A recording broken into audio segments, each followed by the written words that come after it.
नमस्कार मित्रांनो, तर आजच्या कवितेचं शीर्षक आहे माझं गाव विकताना पाहिलं. निवडणुकीच्या पहिल्या रात्री मी माझं गाव विकताना पाहिलं. कुठे हजारात, कुठे 500त बर्बाद होताना पाहिलं. गावाला घडवण्याचे आमिष दाखवून गाव मटण आणि दारूत बुडवताना पाहिलं. आणि निवडणुकीच्या पहिल्या रात्री मी माझं गाव विकताना पाहिलं. इतके दिवस साड्या ओढणारं अचानक साड्या वाटताना दिसलं. मटणाच्या तुकड्या, दारूच्या बाटलीसाठी गरिबाला मी लाचार होताना पाहिलं.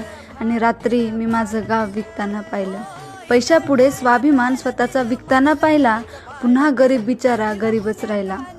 त्याच्या डोळ्यातला तो निर्दयी स्वार्थ मी माझ्या डोळ्यांनी पाहिला. आणि निवडणुकीच्या पहिल्या रात्री मी माझं गाव विकताना पाहिलं. गरिबांना पायदळी तुडवणारा आता त्यांच्या पाया पडताना दिसला. गरिबांच्या झोपडीकडे जाताना त्याचे जोडे केवढे घासले, पण वरवरच्या प्रेमाचा डाव मी त्याच्या तोंडावर पाहिला. आणि निवडणुकीच्या पहिल्या रात्री मी माझं गाव विकताना पाहिलं. लोकशाही ढाब्यावरच बसवून त्याने तोडलेत गरिबांचे लचके. आज दडपशाही मतदानाला आणली. गावाच्या स्वप्नांची सुंदर रांगोळी त्या फुकट वाटलेल्या दारूनेच धुतली. त्या वाहणाऱ्या विषारी दारूत आज माझं गावही वाहिलं. आणि मटणाच्या रस्स्यापायी पुन्हा 5 वर्ष गरीबच राहिलं. निवडणुकीच्या पहिल्या रात्री मी माझं गाव विकताना पाहिलं.